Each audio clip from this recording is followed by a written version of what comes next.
Welcome to Storycraft Portal, the place where true stories come alive with raw emotion, mystery, and unforgettable twists. Today's tale is nothing short of a real-life thriller. A woman found dead in her garage, a husband once seen as heartbroken, and a disappearance that left everyone stunned. For 19 years, he lived in the shadows with a family nanny, escaping justice until now. This is not just a murder story. It's a haunting puzzle of love, betrayal, and a truth buried beneath layers of lies that the world is only now beginning to uncover. It was a quiet Sunday morning in Gwinnett County, Georgia, when neighbors noticed something off about the Worrell residence. The lawn, usually trimmed with care, looked neglected, the mailbox overflowing. Inside the garage, a stench began to spread, thick, undeniable. When police finally arrived for a welfare check, they discovered the lifeless body of Doris Worrell slumped beside her car, her eyes wide open, as if frozen in her last moment of terror. Her husband, John Worrell, was nowhere to be found, and neither was the family's live-in nanny. At first, grief cloaked the home. John was seen sobbing in public, clinging to their two children, a shattered man. But grief quickly gave way to suspicion when John vanished just days after Doris's funeral. Why would a grieving husband run? And what secrets did that silent garage really hold? This was just the beginning of a chilling unraveling. As investigators dug deeper, John Worrell's sudden disappearance became more than suspicious. It was damning. He hadn't just gone silent. He'd erased himself. No credit card activity, no cell phone pings, not even a goodbye to his children, left in the care of Doris's sister. But what really shook detectives was the discovery that John had emptied their joint savings account 2 days before the funeral. Surveillance footage from a nearby ATM showed him withdrawing thousands in cash with a nanny standing beside him, both wearing sunglasses, both eerily calm. The woman once trusted with the kids had vanished too, not abducted, but willingly gone. Interpol was alerted, but the trail led nowhere. Whispers began swirling.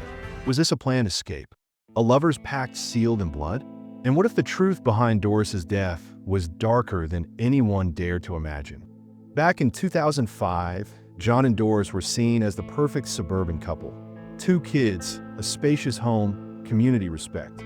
But behind the closed doors of the Worrell home, cracks had been forming for years. Doris's friends later revealed that she had grown suspicious of John's relationship with their young, soft-spoken nanny, Camille. She had confided that things fell off, that Camille stayed too late, that John had become distant. But no one expected it would lead to murder. New evidence revealed Doris had confronted them both days before her death. She had told a friend over the phone, "I think something terrible is about to happen." That call would be the last she ever made. It wasn't just betrayal. It was a slow, calculated fall into darkness. And now, detectives believe Doris may have died for discovering a truth she was never meant to know. Years passed with no sign of John or Camille, until a financial trace finally cracked the silence. A property purchased in the Philippines using an alias, but linked to John's former business associate, opened a narrow window. Surveillance caught a grainy image of John, aged, bearded, thinner, exiting a grocery store in Cebu. Camille was seen shortly after, now going by Mila. Locals knew them as a quiet American couple who kept to themselves. But now that law enforcement had a location, they needed solid proof and fast. John had changed his name, but not his habits. He still shopped on Sundays, still wore that same tan jacket. A sting operation was planned. But even as authorities closed in, one burning question remained. If John had truly murdered Doris, what did Camille know? Was she a lover or an accomplice? In a quiet dawn raid, John Worrell was finally captured outside his home in Cebu, barefoot, clutching a loaf of bread. Camille was taken hours later, found sobbing in a nearby church. The U.S. Marshals returned to Georgia with John was met with a media storm. For the world, it was justice long delayed. For Doris's family, it was a painful reopening of a wound never healed. John maintained his innocence during initial interrogations, claiming Doris had fallen and that fear had made him run. But prosecutors had more than motive now. They had Camille. Facing charges herself, Camille agreed to testify. Her confession shattered everything. He told me it was an accident, but I saw the bruises. With this revelation, the entire story changed. The trial was set, and now, the world would finally hear what really happened in that garage. The courtroom was silent as John Worrell entered in shackles, thinner and grayer, but still holding the same distant calm that once fooled everyone. Doris's family filled the front row, faces tight with grief and anticipation. The prosecution opened with a powerful timeline: the money withdrawal, the confrontation, the accidental death, and the escape. But it was Camille's testimony that stunned the room. She screamed. Camille said, her voice trembling. He pushed her, and she hit the floor. Then he didn't stop. Her words painted John not as a man caught in fear, but one driven by control.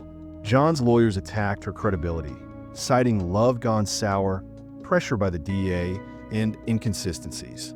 But jurors leaned in as she spoke. Every line, every detail, drew them deeper into the truth buried beneath a decade of lies. And yet, one final secret still lingered, waiting to explode. As the medical examiner took the stand, the courtroom tensed. Autopsy photos revealed multiple bruises in various stages of healing, on Doris's arms, ribs, and neck. These were not from a single fall, the examiner said calmly. They show a pattern consistent with repeated abuse. A gasp rippled through the room. This wasn't manslaughter. It was escalation. Doris had been trying to leave, prosecutors argued. John knew it. The day she died, she had packed a bag. That bag, found under their bed, still untouched. The defense tried to spin it. She was clumsy, accident-prone, emotional. But the bruises screamed otherwise. Camille sat frozen as the images flashed. She had seen them before. She had ignored them. But now the world saw what Doris endured, and how long she'd suffered in silence. John's mask was cracking, but his biggest betrayal was still to come. When Camille revealed John had promised they'd start over, once Doris was gone, gasps returned. He said she was in the way, she whispered. Text messages recovered from an old phone backed it up. Soon, we'll be free, John had written. Trust me.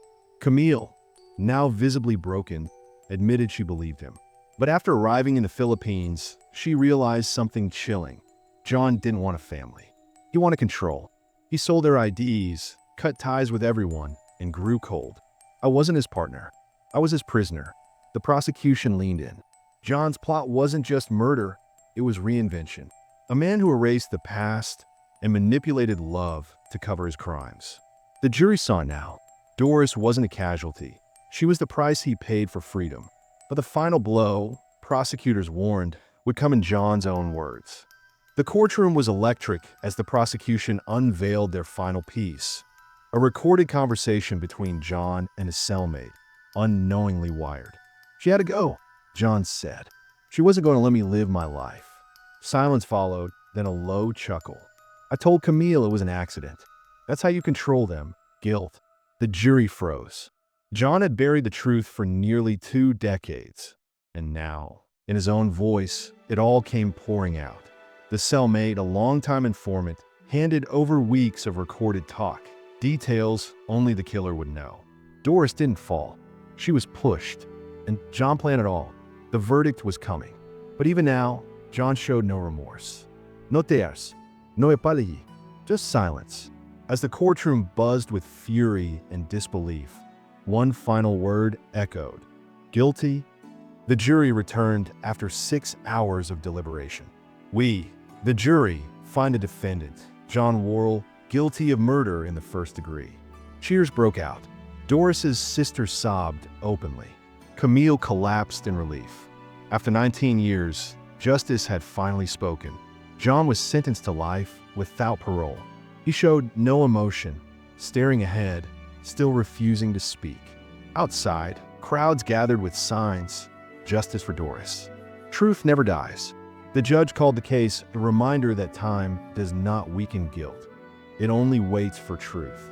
Camille, though facing lesser charges, was given 5 years probation for cooperating. Doris's children, now grown, watched from the gallery, silent yet vindicated. A mother lost, a killer caged, and a story that gripped a nation finally came to an end. But in every bruise, every tear, her voice still echoed. I think something terrible is about to happen.